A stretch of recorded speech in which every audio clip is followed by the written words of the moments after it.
Stampers. My name is Linda Bedinger and I'm an independent Stampin' Up! Demonstrator, and today I have one of my tips and tricks videos for you. Have you ever wondered how it is that people can get a mirror image stamped item? What I have here is a bird, and this is from one of the new stamp sets that's coming out next month called Free as a Bird, and I'm using this little bird right down here. And I thought it would be great fun if I could reverse the bird and put it next to each other and maybe use this sentiment up here, we're the best of friends, showing them side by side there. And so I thought that would be kind of a fun one to do, and it reminded me that not everybody knows how to do the reverse image stamping, and so I'm going to show you two methods.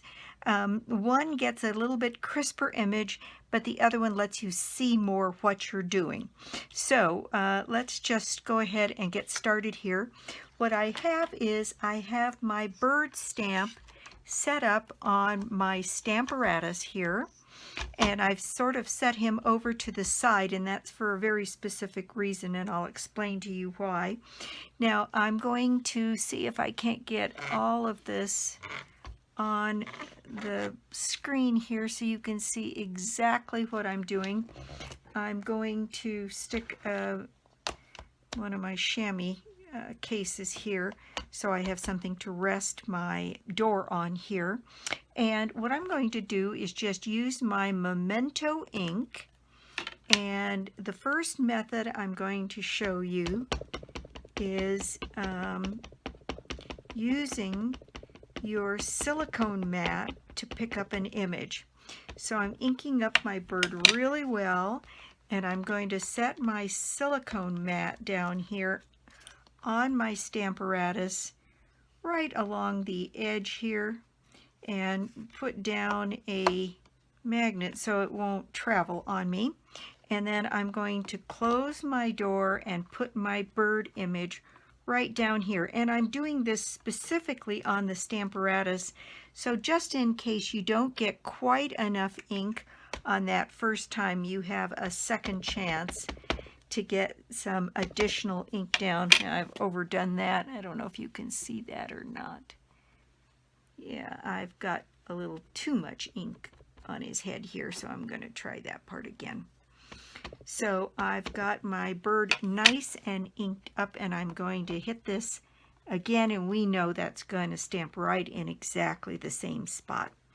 Now, what I'm going to do is to go ahead and take my silicone mat, and I've got a piece of scrap white paper here, and I'm going to take my bird out, and you can see how well you can see him through the silicone mat, and I'm going to set him down right here and just press down on my image here, and we're going to lift this up, and there you've got a bird facing the opposite direction.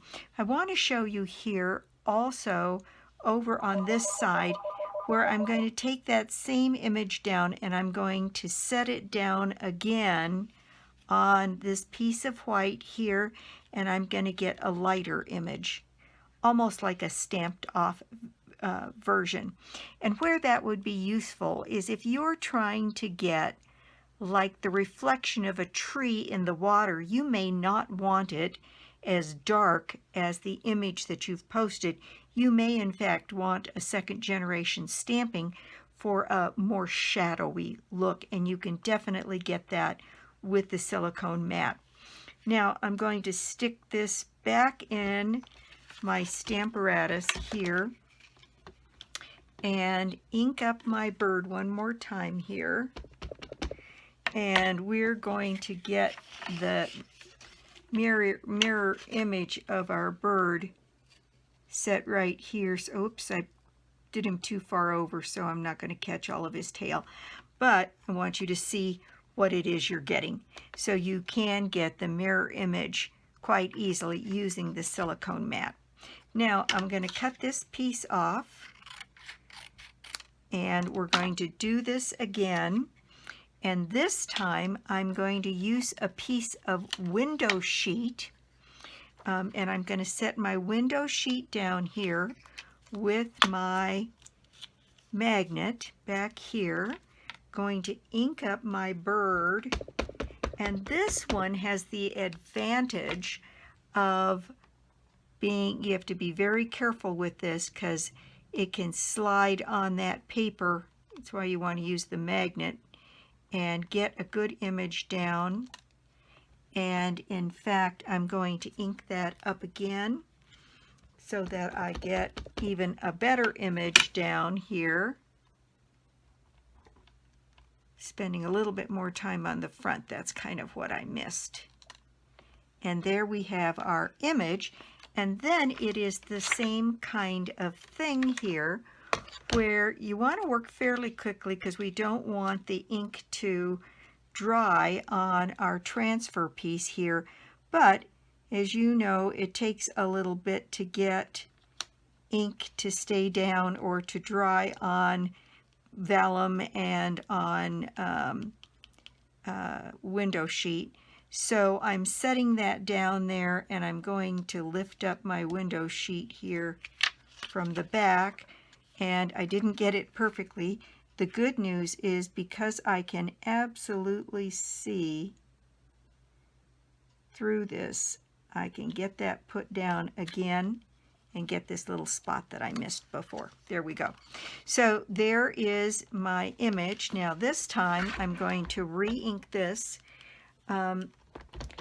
This is a little trickier using the window sheet only because it kind of wiggles a little bit, so it's a little bit tougher to get it exactly right. And I did it again. I thought I had it far enough away, but there we go. I'm going to do my image here. So it's probably a good idea to stamp your image on your piece first, then you know exactly where to put your mirror image so that you get it on here. And so that's a quick tip on how to do that and how to get a more shadowy look by doing a second generation. Now, on the window sheet here, I've lost my window sheet already. There it is. On my window sheet, what I do is I put a couple of drops of alcohol and a couple of drops of alcohol on my silicone craft mat and use a baby wipe, and I pick up that ink, and then you can designate a piece of window sheet that you put in an envelope someplace that you know this is for mirror technique only, so you don't use it for something else. And you can see it cleans right up just beautifully with a little bit of alcohol. It probably would do it with water too, but I have a tendency to like using alcohol to get something completely off. So there it is, a quick tip on how to get a mirror image, and you can do it both with a silicone mat and with a piece of window sheet. The image is crisper when you use the silicone mat, but you can see better where you're placing it, and you see we got a perfectly good image with the window sheet as well. You just have to be a little bit more careful about setting it down and lifting it off. All right, that's it for me today, a fast tip on how to use that technique, and hopefully you can come up with a project where you've always wanted to use a mirror technique and now you know how. Thanks so much for stopping by. See announcements. My prize this month for placing an order on my website or through my blog, www.ingenuity.com or www.lbedinger.stampinup.net, and is a set of 9 Stampin' Up! Blocks, the entire set, a value of $71.50, I think it is, in the catalog.